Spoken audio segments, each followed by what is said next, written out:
Hi there, traders. This is Brad Gilbert with the FX Market Insight for Wednesday, the 16th of June. All right, a little step to the commentary today as we approach. This is the main trading day in the sense that this is where direction is going to come from. It's going to come from today, or potentially. There's lots of potential. And what we're talking about is basically, I'll come back and give you an idea where everything is, but we've got a number of key releases. Now, the Bank of Canada, as I've been saying, isn't exactly active, but we've got a number of key CPI, RPI, PPI data coming out. Now, the CPI is the main one, Consumer Price Index. The Retail Price Index, I think all countries should have this because it's more consumerables, right? It's a better reflection of inflation. They're coming out today in the UK, so that's going to be a key thing for traders in the UK. Now, coming to the US session, we've got housing starts. Yeah, it's like a number, that third tier number.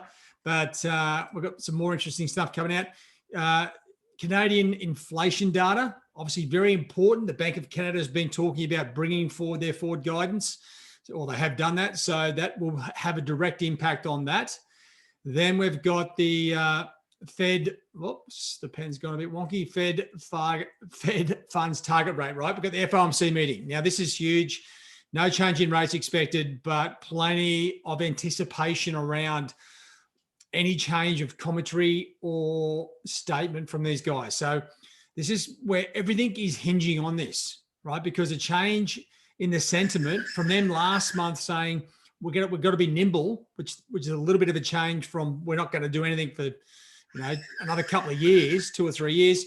They may come in and tweak that. If they do, the dollar's going to rally aggressively.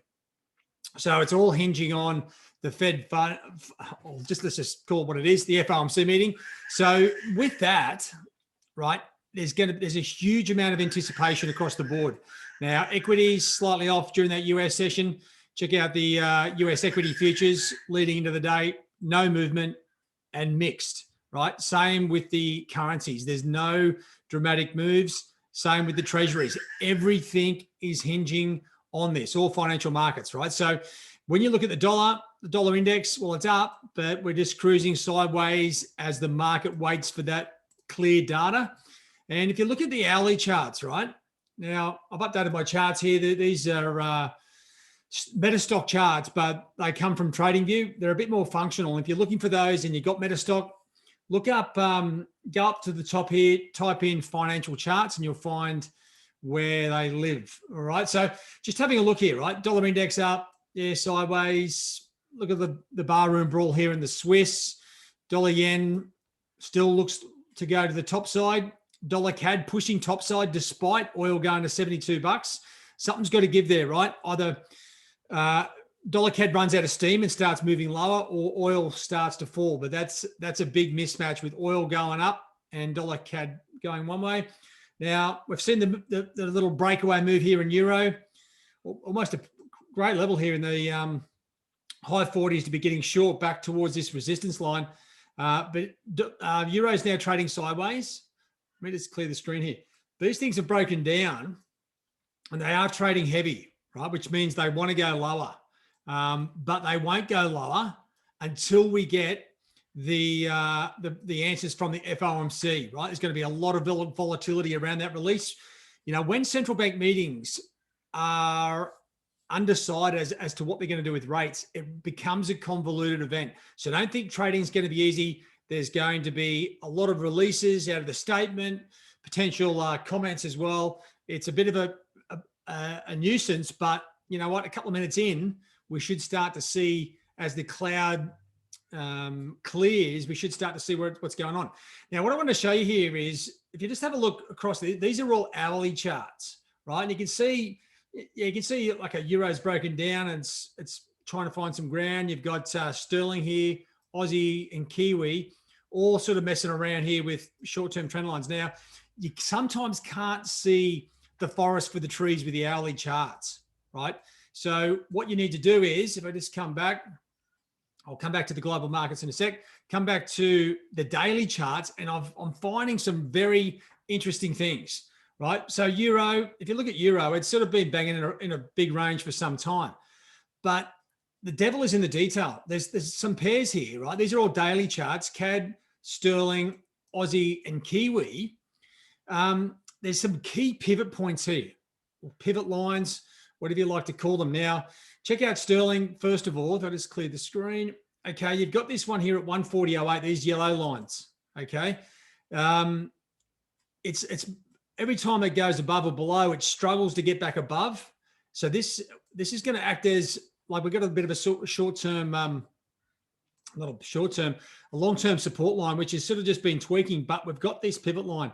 And if let me just blow this up, right? If you blow up sterling here, now this is obviously going back to October 2019.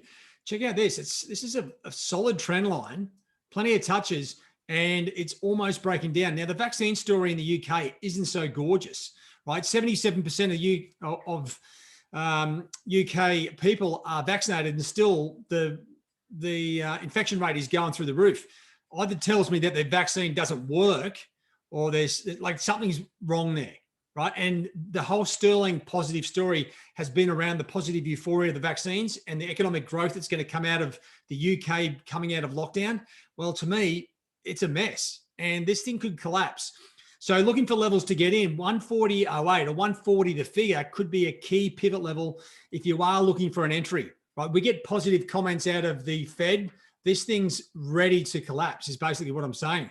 And when you look at that, okay, you've got that level there. It's the exact same story here on the Aussie. If I shrink that up, you can see that's a pretty weak, flimsy, long-term trend line going back to, well, not that far, to be honest.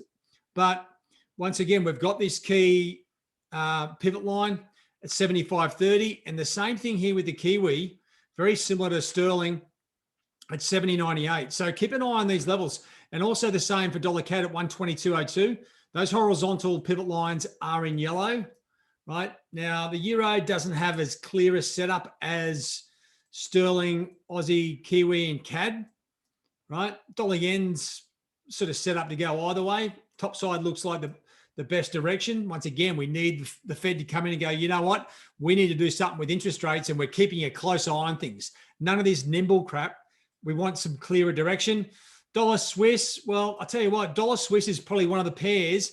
If the Fed don't do anything and they go, you know what, we're not doing anything till 2030, dollar Swiss is probably one of those pairs to sell, right? It looks set up for a move to the downside.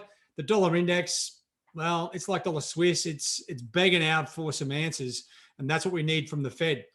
But the big takeaway for me after going through my analysis is these pivot points, right? They're going to provide good entry levels. They have, and this is primarily because they have been acting as support and resistance for these pairs. So make sure you check that out on your charts. Now, coming back to the just to the global markets, just to give you a bit more of a look around. When you look at the impact of the equity markets and or the treasuries, I should say, on the currencies, you're looking for where direction's coming from. It'll come directly from the Fed this time. It should impact equities, bonds, and the currencies all at the same time.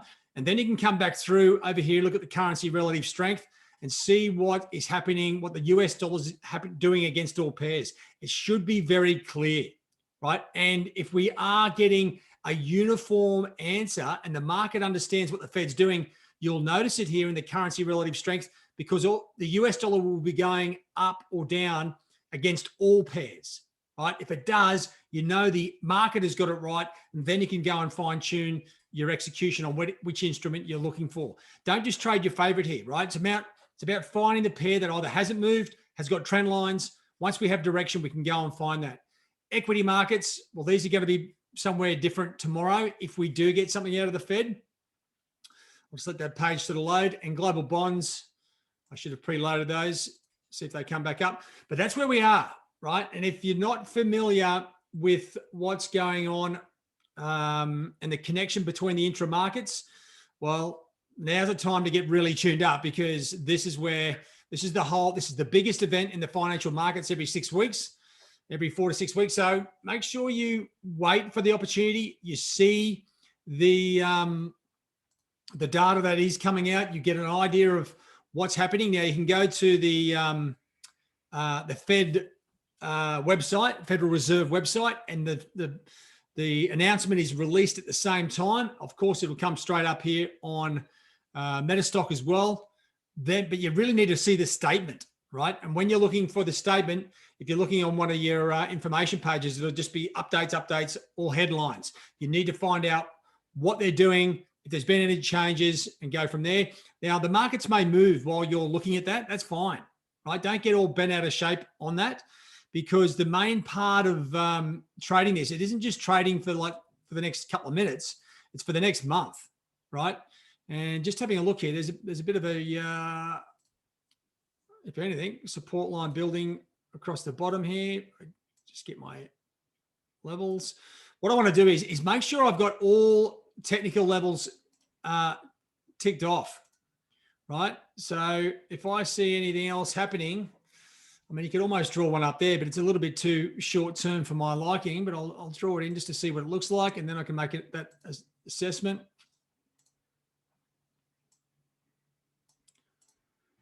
Okay, so there's some short-term trend lines here. I don't like that too much. It's a bit too short-term, but the others all sort of stand. Now, as I was saying, basically, this is the massive event. Don't underestimate it. It's not always the best thing to be trading straight off the bat. Wait for the answers, see what happens in the markets. It will be confirmed. Okay, put it this way. If you're looking for, if the Fed says they're going to do something, equities will come off, as in they're going to have to bring forward their forward guidance. Equities fall, right? You would probably see the dollar block fall and the dollar rally, right? That's pretty simple, and vice versa. Okay, so if they don't say anything, equities will rally, the dollar block will rally, and the dollar will fall. So that's the general run of it. Okay, huge opportunities across the board. As I said, keep an eye on those long-term levels on CAD, Sterling, Aussie, and Kiwi. All right, guys, have a good one. Massive opportunity.